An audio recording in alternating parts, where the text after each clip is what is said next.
सुप्रभात।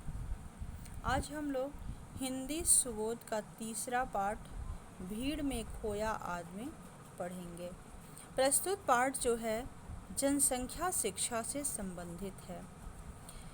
इस पाठ में अंधाधुंध बढ़ती हुई आबादी को ध्यान में रखकर लिखा गया है। यह पाठ जनसंख्या शिक्षा से संबंधित है। इस पाठ में जनसंख्या वृद्धि के परिणाम स्वरूप उत्पन्न हो रही समस्याओं तथा उनके समाधान की ओर भी संकेत किया गया है। यह विषय देश के भविष्य से जुड़ा है, अतः इस विषय पर चर्चा करना आवश्यक है। एक व्यक्ति रहता है, उसके मित्र रहते हैं बाबू श्यामलाकांत।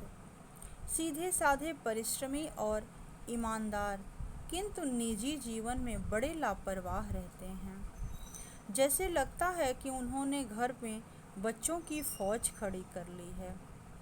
पिछले गर्मी की छुट्टियों में मुझे उनकी लड़की के विवाह में सम्मिलित होने के लिए हरिद्वार जाना था। विवाह से 15 दिन पहले आरक्षण के लिए स्टेशन गया तो वहाँ पहले से ही लोगों की इतनी लंबी कतार लगी थी कि 2 घंटे प्रतीक्षा के बाद मेरी बारी आई तो पता चला कि किसी भी गाड़ी में सीट खाली नहीं है और मेरा जाना भी आवश्यक था। इसलिए मुझे बिना आरक्षण के ही टिकट निकलवाना पड़ा। जब गाड़ी आई तो देखता हूँ कि उसके अंदर तिल रखने की भी जगह नहीं है और प्लेटफार्म पर चढ़ने वालों की भीड़ ज़बरदस्त, धक्कम धक्का। आप लोग देखते हैं कि जानते भी हैं कि हर जगह, हर बिना लाइन लगाए, बिना कतार लगाए, हर जगह इतनी भीड़ है कि बिना लाइन लगाए कोई काम नहीं होता है। वैसे ही बाबू श्यामलाकांत के जो मित्र हैं वो भी लाइन में खड़े रहते हैं।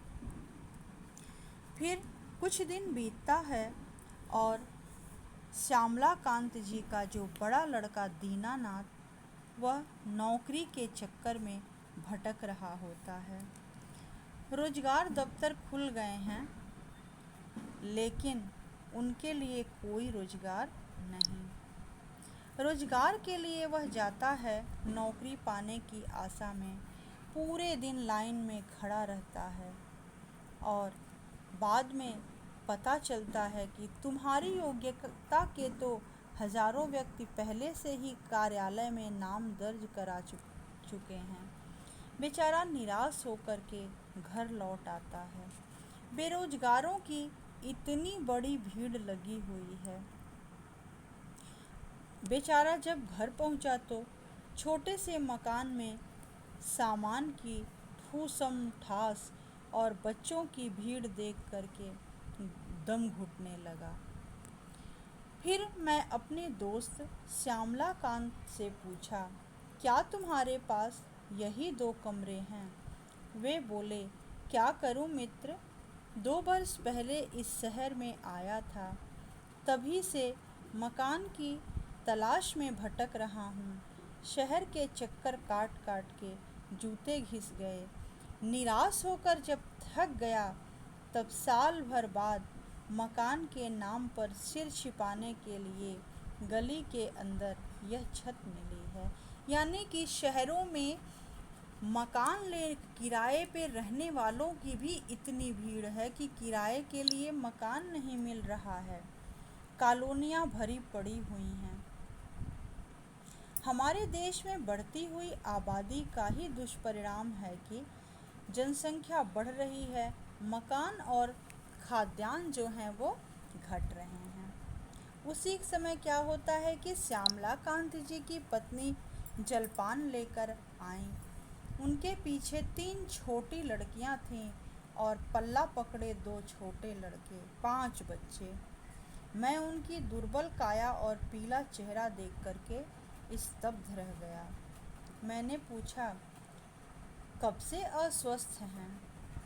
डॉक्टर को दिखाकर इलाज नहीं करा रही हैं क्या? उनकी पत्नी से ऐसा उनके मित्र पूछते हैं। भाई साहब, इतने बड़े परिवार में हर रोज़ कोई ना कोई बीमार रहता है। उनके मित्र जवाब देते हैं कि मेरा परिवार तो बड़ा है और इसमें डेली कोई ना कोई बीमार रहता है। डॉक्टर को दिखाने अस्पताल गई थी, पर अस्पतालों में आजकल रोगी और उनके संबंधी मधुमक्खी के छत्ते के तरह डॉक्टर को घेरे रहते हैं। यानी कि अस्पतालों में भी बहुत भयंकर भीड़ रहती है। वहाँ भी हर मरीज के लिए जगह नहीं है। जो गंभीर रूप से पीड़ित हैं उन्हीं के लिए जगह है। मोहल्ले मोहल्ले में दुकानें हैं, मकान पहले से अधिक बन गए हैं और बनते जा रहे हैं। रोजगार के अनेक रास्ते निकल आए हैं, लेकिन फिर भी किसी को रोजगार नहीं मिल रहा है, किसी को किराए का घर नहीं मिल रहा है। क्यों?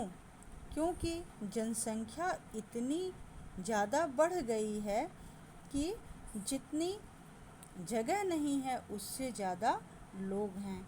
इसलिए अस्पताल, दफ्तर, कचहरी आदि स्थानों पर भीड़ ही भीड़ है। समय, शक्ति और धन व्यय करके भी वह कार्य सिद्ध नहीं कर पाता, बल्कि वह स्वयं जो लेखक है वह स्वयं जो है भीड़ में खो जाता है। इसलिए भीड़ में खोया आदमी शायद यह तो समझ ही जाता है कि यह बढ़ती हुई जनसंख्या का ही परिणाम है। मुझे अपने मित्र श्यामलाकांत को इस भीड़ का रहस्य बताने की आवश्यकता नहीं है, क्योंकि वे इस विपदा को झेल रहे हैं। ऐसा लगता है कि यदि हम अब भी नहीं चेते और बाबू श्यामलाकांत की तरह परिवार बढ़ाते चले गए तो वह दिन दूर नहीं है जब हम स्वयं इस भीड़ में और इससे ज़्यादा पैदा होने वाली समस्याओं में पूरी तरह से खो जाएंगे। इसलिए बहुत ही ज़रूरी है जनसंख्या शिक्षा की जनसंख्या वृद्धि पर नियंत्रण किया जाए। यही इस पाठ का सार है और इस पाठ को हम लोग आज समापन की तरफ ले जाते हैं। धन्यवाद।